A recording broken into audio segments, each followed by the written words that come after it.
Good morning. Today's topic is blood clotting mechanism. Myself, Dr. Sabia Khan, Associate Professor, Samrat Prithviraj Chauhan, Government College, Ajmer. Blood clotting. What is blood? Blood is a fluid or the liquid which is flowing in the body and providing us the. Now, this blood clotting. What is clotting? Clotting का मतलब क्या है? That is the coagulation at wound to prevent excess loss of the blood. इसमें क्या है कि जैसे हमने देखा कि ब्लड क्लॉट क्या होता है कि जैसे इंजरी हुई कोई भी हमेशा है हर जने के संग ऐसा होता है कि कभी एग्जाम्पल ऑफ चिल्ड्रेन और वो गिरते हैं तो उनके इंजरी हो जाती है और ब्लड निकलने लग जाता है। कुछ देर तक हम देखते हैं कि ब्लड निकलता है और उसके बाद क्या होता है कि ब्लड बहना बंद हो जाता है, इट स्टॉप्स। दिस इज और स्टॉप होके और वहाँ पे एक थिक सा बन जाता है क्लॉट की तरह। जिस एरिया पे वुंड हुआ था, इंजरी हुई थी, that is called as a clot. तो this is called as a blood clot. अगर कंटिन्यूस ब्लड हो बहता रहेगा, निकलता रहेगा, तो it will cause some harmful consequences करेंगे। तो इसलिए हमारी बॉडी के अंदर क्या होता है, ऐसे कोआगुलेंट प्रेजेंट होते हैं कि अगर इंजरी हो तो जो ब्लड है बाहर की तरफ निकल रहा है तो वो स्टॉप हो जाए। लेकिन अगर हम देखें कि हमारी बॉडी का जो इनर पार्ट है, इनसाइड पार्ट है, इनसाइड पार्ट में क्या होता है, वहाँ पे भी इंजरीज होती रहती हैं। अब उन इंजरीज़ को कम करने के लिए क्या है, व्हाट वी हेपेरिन प्रेजेंट होता है। अगर वहाँ पे क्या होगा कि ब्लड का क्लॉट बन गया इनसाइड बॉडी के अंदर, तो व्हाट विल हैपन, अगर अंदर क्लॉट बन गया तो उसके बहुत ज़्यादा हार्मफुल इफ़ेक्ट्स होंगे।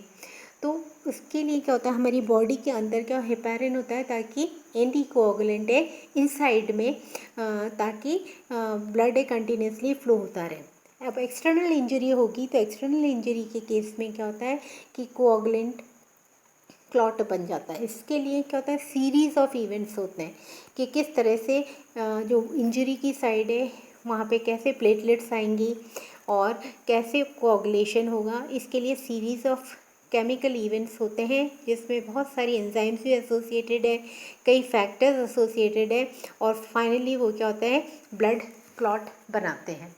तो now beginning with this, what is blood? Blood is a fluid, मैंने बताया, जो कैरी करता है न्यूट्रिएंट्स को, गैसेस को और वेस्ट को हमारी बॉडी से। इसमें ब्लड के अंदर क्या, ब्लड के पार्ट्स एवरीबडी नो, आरबीसी है, डब्ल्यूबीसी और प्लेटलेट्स एंड प्लाज्मा। और ब्लड है वो रिस्पॉन्सिबल होता है कि वो ऑक्सीजन को भी कैरी करता है। तभी तो हमारा जो ब्लड है, ब्लड में ऑक्सीजन होगा, ऑक्सी हीमोग्लोबिन, तो रेड कलर है because of this. What is blood clotting? When you cut your finger, जैसे अगर हमारे फिंगर कट गए है ना, तो उसमें क्या होगा कि ब्लड बहने लग जाता है। अब अगर कंटिन्यूस, मैंने आपको जैसे बताया कि ब्लड कंटिन्यूसली अगर बहता रहा है तो उसकी बहुत इफ़ेक्ट्स होंगे, फाइनली मोर्टेलिटी भी हो सकती है।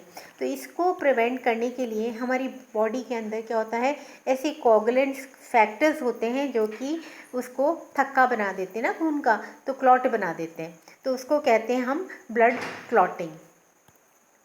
अब now what is blood clotting and what are the coagulation process? Coagulation process को अगर हम देखें तो इसमें क्या होता है कि ब्लड के अंदर वेसल्स होती हैं जो परफोरेटेड होती हैं और टॉर्न कोलेजन फाइबर्स और एंड अदर टिश्यूज़ जो कि एक्सपोज हो जाते हैं और वेसल कंस्ट्रक्ट होती हैं। जैसे भी इंजरी हुई तो इंजरी की साइड में क्या होगा कि ना फाइबर्स, कोलेजन फाइबर्स एकदम से निकल जाएंगे, तो क्या होगा, जो वेसल्स हैं वो सिकुड़ेंगी तो ब्लड का फ्लो कम हो जाएगा और फाइनली क्या हो जाता है कि उससे टिश्यूज़ निकलने लग जाते हैं ना। तो दीज टिश्यूज़ एक्सपोज और एंजाइम थ्रोम्बिन है इस समय में क्या रिलीज होती है। तो थ्रोम्बिन क्या करती है, एक्टिवेट करती है इसके क्लॉटिंग फैक्टर्स को प्लेटलेट्स के अंदर और वो स्टिकी हो जाते हैं, होंगे और स्टिकी होके क्या होता है वो क्लॉट बना देते हैं। तो ये इस तरह से कोगुलेशन प्रोसेस होती है। अब कोगुलेशन प्रोसेस है उसके लिए क्या है कि प्लेटलेट्स हैं, मैंने आपको बताया प्लेटलेट्स हैं, वो क्या करेंगे कि वो जहाँ पे भी वुंड हुआ है वहाँ पे जाके इकट्ठे हो जाएंगे। इकट्ठे होने से क्या होगा, वहाँ के फाइबर्स एक्सपोज हो जाएंगे और फिर प्लेटलेट्स है वो रिलीज़ करेंगे केमिकल्स को, और and they change the shape to fit the formation of the बन जाता है। तो then a fibrin mesh forms and ensures the clot will stay, और एक पूरा एक जाल बना लेता है फिब्रिन फाइनली, और ब्लड क्लॉट हो जाता है और नॉर्मली ब्लड फ्लो होने लग जाता है। अब इसमें आप नेक्स्ट वाली डायग्राम में देखिए, यहाँ इट्स वेरी क्लियर कि किस तरह से देखिए आपकी जो कि ब्लड वेसल्स हैं, यहाँ पे जो आरबीसी, आपको आरबीसी दिख रही है, प्लेटलेट्स दिख रही हैं, और है ना ब्रोकन ब्लड वेसल, जहाँ पे भी इंजरी हुई है, ये ब्लैक एरिया से मार्क है, ब्रोकन है, यहाँ पे ये प्लेटलेट्स आके इकट्ठी होने लग जाएंगी, और इकट्ठी होके फिर बताया इसमें सीरीज़ ऑफ केमिकल इवेंट्स होंगे, इसमें एंजाइम्स निकलेंगी, जैसे प्रोथ्रोम्बिन है, ये इनएक्टिव फॉर्म में ये कन्वर्ट होगी थ्रोम्बिन फॉर्म में in the presence of calcium ions, और कई ऐसे ना क्लॉटिंग फैक्टर्स होते हैं जिससे ये फिब्रिन बनाती हैं। अब now we are going to discuss about the mechanism, किस तरह से हो रहा है। अब ये इट्स वेरी क्लियर, आपने देखा कि इंजरी हुई है ना ब्लड वेसल्स के अंदर, प्लेटलेट्स आ गई, प्लेटलेट्स क्लम्प इकट्ठी हो गई वूंड के वहाँ पर, फिर प्लेटलेट्स ने थ्रोम्बोकाइनेज रिलीज़ किया, जो थ्रोम्बोकाइनेज इन द प्रेजेंस, ये किसकी प्रेजेंस में, थ्रोम्बिन और कैल्शियम आयन की, इसको कन्वर्ट करता है थ्रोम्बिन में, और ये थ्रोम्बिन फिब्रिनोजिन को कन्वर्ट करता है फिब्रिन के अंदर, जो क्लॉट होता है, ताकि जो प्रिवेंट करता है फॉर द ब्लड लॉस को। तो फिब्रिनोजिन तो डिजॉल्व फॉर्म में, फिब्रिन है ये क्लॉट है।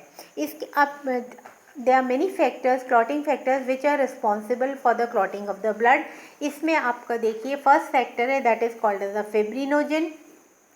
फिब्रिनोजिन है ये सॉल्युबल फॉर्म में है, इनएक्टिव फॉर्म में, और ये कन्वर्ट करेगा इसको फिब्रिन के अंदर, जो कि क्लॉट बनेगा।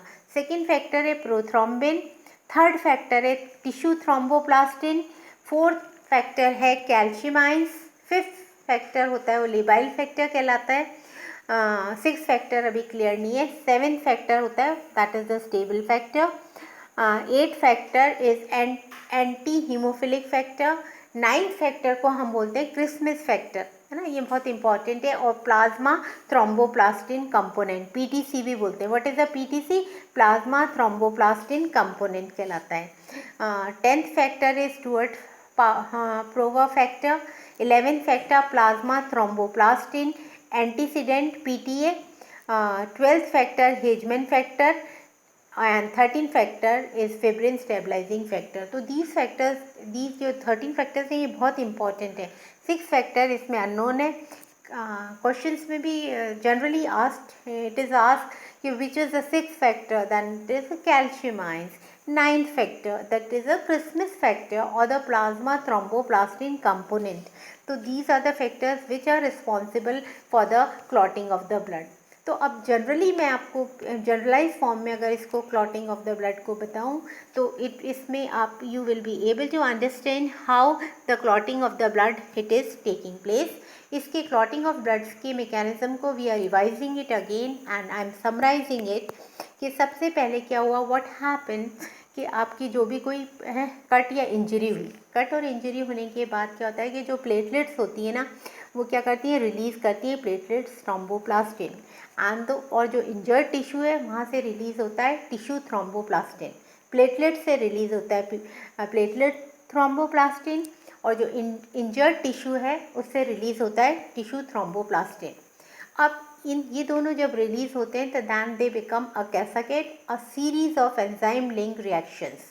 कि कैसाकेट क्या है, एंजाइम लिंक रिएक्शंस होती हैं that result in the formation of, उससे फॉर्मेशन होता है थ्रोम्बोकाइनेज का, प्रोथ्रोम्बोकाइनेज। ये क्या करते हैं, इनएक्टिव करते हैं हेपेरिन को, और फिर ये थ्रोम्बोकाइनेज है ये क्या करता है, प्रोथ्रोम्बिन को, प्रोथ्रोम्बिन क्या इनएक्टिव फॉर्म में, इसको कैल्शियम की आयंस की प्रेजेंस के अंदर कन्वर्ट करता है थ्रोम्बिन में। थ्रोम्बिन क्या करता है, एक्ट करता है कैल्शियम आयंस की प्रेजेंट में फिब्रिनोजिन पर, जो कि सॉल्युबल है ब्लड में, और इसको कन्वर्ट करता है फिब्रिन के अंदर, जो कि इनसॉल्युबल इन ब्लड है, और इट फॉर्म्स अ नेटवर्क। अब जो भी इंजरी हुई है वहाँ पे क्या हो गया, इंजरी के वहाँ पे मैंने आपको पहले बताया कि फाइबर्स बन गए, एक नेटवर्क हो गया, और उस नेटवर्क के अंदर क्या होता है, क्लॉट बन जाता है। तो क्लॉट इसको है ना क्या बोलते हैं, कोगुलम भी कहते हैं, जो कि रेडिश ब्राउन कलर का होता है। अब प्लाज्मा क्लॉटिंग फैक्टर्स के बारे में मैं आपको बताया, मैंने आपको जो 13 प्लाज्मा क्लॉटिंग फैक्टर्स हैं, और अब जब ये पूछते हैं व्हाट इज़ हेजमैन फैक्टर, तो 10th 11th 12th factor is called as Hageman factor, और 13 फैक्टर है ये कहलाता है fibrin stabilising factor. What is serum, serum is plasma minus clotting factor, इसलिए सीरम कभी भी क्लॉट नहीं होता, क्यों, क्योंकि इसके अंदर क्लॉटिंग फैक्टर सीरम में नहीं होता। तो this completes the clotting of the blood. It is very simple. Hope you have understood, and in the next class we are going to study some interesting topic. इसके जो blood clotting है, इसके जो questions हैं बहुत important है, NEET में भी आते हैं, आपके और कम्पिटिटिव एग्जाम्स में भी आते हैं। What are the various clotting factors, and so you have to summarize it, memorize it, and then you will be able to understand. So I am summarizing it again, वापस से बोल रही हूँ, 13 जो फैक्टर्स होते हैं, और इसमें मोस्ट इम्पॉर्टेंट जनरली ये क्रिसमस फैक्टर्स है, इसके लिए भी पूछते हैं, स्टूवर्ट फैक्टर्स है, इसके लिए पूछते हैं। तो you should know which factors according to the number, कि कौन से फैक्टर्स हैं, उसके अकॉर्डिंग आप बताएंगे। और फिब्रिन क्या होता है, क्लॉट होता है। व्हाट इज सीरम, ये भी आपको समझ में आ गया। तो hope you have understood, and in the next class we are going to study some important topic. Till then, goodbye and stay safe.